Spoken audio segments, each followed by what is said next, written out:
반갑습니다. 아파트 사이클 연구소 소장 이현철입니다. 배짜입니다. 네. 오늘은 얼마 전에 2월 19일부터 시행된 전월세 금지법에 대해서 얘기하려고 하거든요. 네. 며칠 전에 나온 뉴스를 제가 먼저 말씀을 좀 드릴게요. 네. 분양가 성원제 아파트 입주자가 최초 입주일부터 최대 5년간 의무적으로 실거주해야 하는 이른바 전월세 금지법이 시행된다. 부동산 시장에서는 실거주 의무로 인해 새집 전세가 사라지는 전월세 시장이 혼란을 겪을 수 있다고 우려한다. 이렇게 뉴스가 나왔어요. 네. 소장님은 이걸 어떻게 보시는지 좀 궁금해요. 그러니까 지금 사실 전월세 금지법은 지금 정부가 이번 정부의 사실 어떻게 보면 일관된 가치관이 있어요. 네.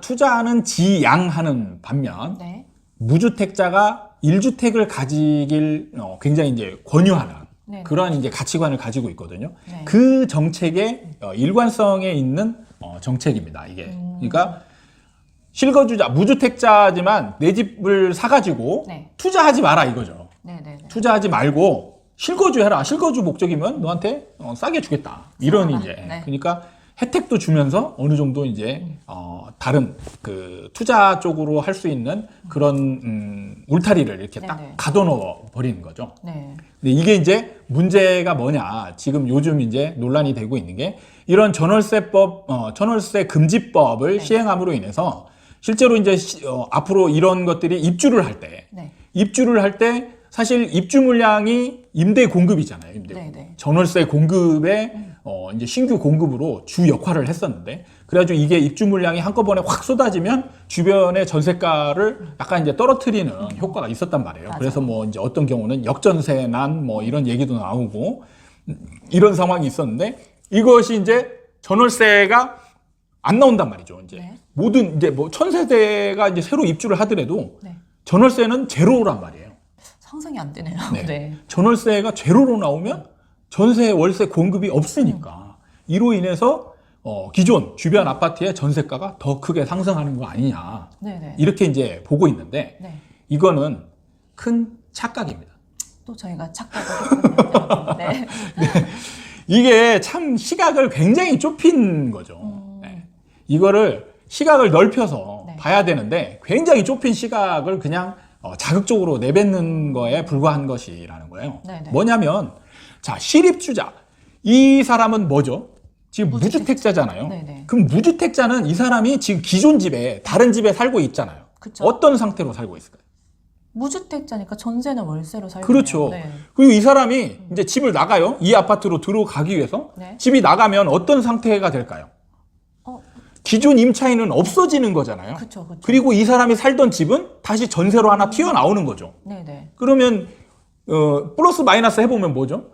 얘는 임차인은 없어지는 거고 없어져서 새 아파트로 가서 실거주자가 되는 거잖아요. 네네. 그 얘는 임차인이 없는 상태에서 임대 물건이 튀어나오는 거잖아요. 공급이 늘었네요. 임대 공급이죠, 당연히. 100% 임대 공급입니다. 네. 그러니까 새 아파트는 어떤 형태든 간에 무조건 임대 공급 역할을 계속 하고 있는 거예요.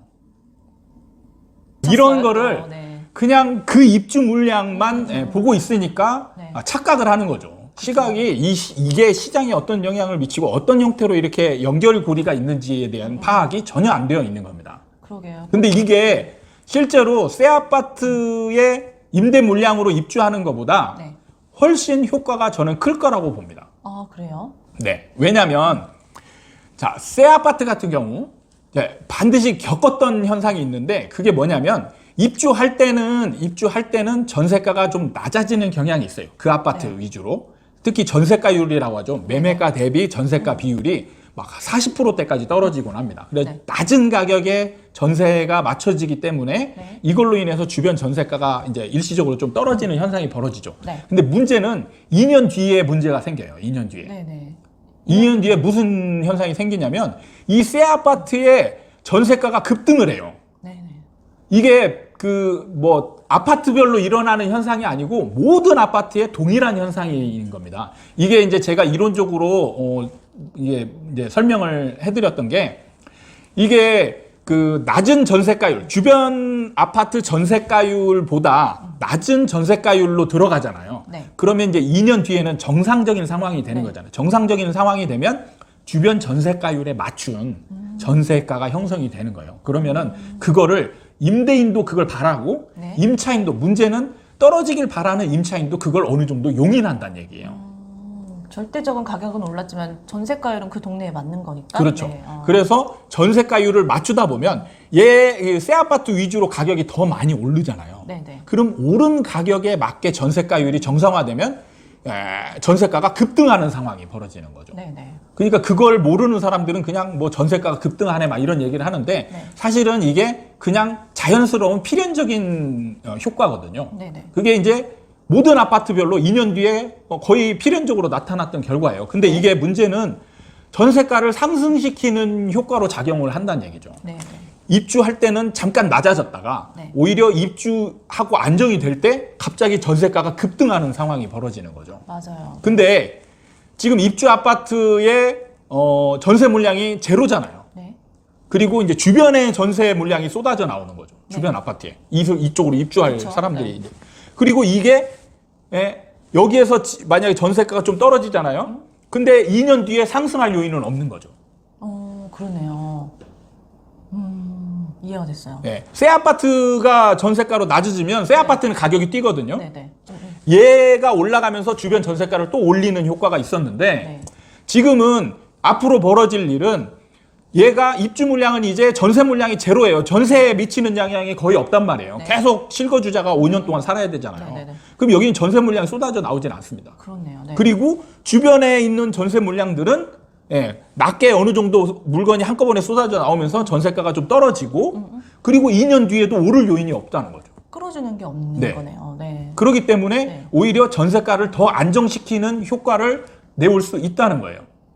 그렇네요. 거기에다가 네. 더욱더 효과가 커질 수 있는 게 바로 임대차 3법이죠. 아. 제가 임대차 3법이 진행되고 나서 어떤 현상이 나타났냐. 지금 정부가 발표하기를 임대차 3법의 효과를 입은 집이 거의 70%라고 얘기를 했어요. 네. 통계적으로. 그럼 그 얘기는 뭐냐. 70%가 기존 임차인의 70%가 계약갱신 청구권에 의해서 눌러앉았다는 얘기죠. 네. 그러면 신규 물량, 신규 임차인이 나오는 거는 30%, 기존에 비해서 30%밖에 안 된다는 얘기예요. 네. 근데 이때에 서로 매칭하기가 어려워진 상태에서 전세가가 급등한 효과가 있다라고 제가 말씀을 네. 드렸단 말이에요. 그런데 문제는 이때에 임차인 수도 줄고 전세 물건도 줄어드는 상황에서 네. 입주 물량으로 인해서 지금 전세가가 튀어나오는 물건들이 많아지는 거죠. 네. 그러면은 선택지가 많아지죠. 선택지가 많아지기 때문에 이로 인해서 전세가가 더 많이 하락할 수 있는 거예요. 그러니까 입주 물량 효과가 네. 기존보다 오히려 새 아파트일 때보다 더 사실은 제가 볼 때는 커지고 그 효과도 지속될 가능성이 더 높아진 상황이 되고 있다. 그러네요. 전혀 반대로 되는 상황이 펼쳐지겠네요. 네. 그러니까 지금 기존 어떤 다른 전문가들이 예상하는 그 상황하고는 전혀 반대의 상황이 벌어질 가능성이 굉장히 많다라고 저는 예측이 되고요. 네네. 지금 정부가 어떻게 보면 이제 전월세 그 임대차 3법을 네. 적용하는 시점이 정말 잘못된 거죠. 과열되고 있을 시기에 임대차 3법을 적용을 해서 부작용이 이제 굉장히 정말 크게 나타났던 거고 네. 지금이 이제 어느 정도 전세 가격이 좀 안정화되는 경향이 지금 나타나고 있어요. 그래서 보면은 결과적으로 뉴스에 전세 관련된 뉴스가 거의 없습니다. 생각해보니까 진짜 그렇네요. 네. 전세 관련된 전세가가 막 오르고 있으면 지금 전세 관련된 뉴스가 막 여기저기 막 튀어나와야 되거든요. 네네. 근데 보면은 전세 관련된 뉴스가 거의 없어요. 그 얘기는 뭐냐? 조용해졌다는 얘기죠. 지금 실제로 현장에 가보면 이제 전세 매물들이 조금씩 쌓이고 있는 게 눈에 보이고 있어요. 네네. 그리고 이제 전세 거래도 그렇게 많지가 않습니다. 어느 정도 이제 좀 이제 급등에 대한 그에 대한 이제 효과로 어느 정도 이제 좀 정체가 이루어지고 있거든요. 네. 이런 상태에서 입주 물량이 만약에 이제 조금씩 오고 이 입주하는 물건이 실거주자가 많으면 많을수록 저는 이 전세가를 안정시키는 오히려 하락시키는 요인으로 더 크게 작용을 할 수 있을 거다 이렇게 보고 있습니다. 그러네요. 네, 오늘 소장님 말씀 들으니까 진짜 단단히 저희가 착각을 하고 있었던 것 같아요, 진짜. 오늘도 깨우쳐주신 소장님께 또 감사드립니다. 또.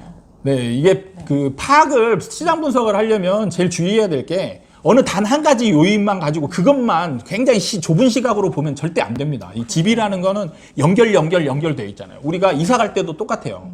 내가 이사 가려고 하면 이사 가려고 하는 집도 그 집에 보면은 또 이사 가려고 하는 집이 연결되어 있고 다 연결이 내가 되어 있어요. 네. 이사 가는 집도 누군가가 이사를 또 오게 되어 있습니다. 그리고 이게 촘촘히 연결되어 있어서 어느 한 군데서 딱 막히면 쫙 이제 막히는 그런 상황이 벌어지죠. 네. 이로 인해서 막 난리가 나기도 하고 네. 연결되어 있는 것들을 잘 이제 연결을 잘 시켜야 이제 이 시장 분석이 되는 거예요. 그러니까요. 뉴스만 보고 딱 그 한 곳만 바라보니까 네. 그게 맞는 말 같았는데 그 분양이 된 사람들 그 상황을 또 생각해보니까 그 사람들은 무주택자. 그렇죠. 그렇죠. 네, 그렇게 연결이 되니까 딱 이해가 되네요. 그러니까 여러분들은 이해할 게 입주 물량. 네. 제가 입주 물량은 매매 공급이 아니다고 했잖아요. 네. 100% 임대 공급이에요. 근데 그것도 없어졌어요. 100% 임대 공급이고 네. 얘가 입주 물량으로 실입주자가 다 입주를 하더라도 얘는 임대 공급이 아니다라고 하면 안 되고 임대 공급인 거예요. 100%. 네네. 예. 이 1000세대가 입주하면 주변의 1000세대의 임대 물량이 임차인 없는 임대 물량이 쏟아져 나온다. 이거죠. 그러니까요. 네. 아주 그냥 확실히 이해가 됐습니다. 네. 저처럼 다 이해하셨겠죠? 네. 오늘 이렇게 영상 마무리하고요. 네. 네. 또 새로운 뉴스를 보면서 깨우쳐 주실 게 있으시면 저희 소장님 또 소환해 드릴게요. 사실 뉴스를 잘 읽어야 시장을 분석을 잘 할 수 있는데 이거를 좁은 시각으로 보게 되면 그런 어떤 약간의 잘못된 상식이나 잘못된 지식을 가지고 나오는 뉴스를 가지고 그게 다 모든 것이냐 이렇게 파악할 수가 있거든요. 이거는 정말 주의해야 됩니다. 네. 뉴스 바로 알기 시간이었네요, 오늘은. 네. 네. 네, 오늘 영상 이렇게 마무리하겠습니다. 다음에 또 찾아뵙도록 하겠습니다. 감사합니다.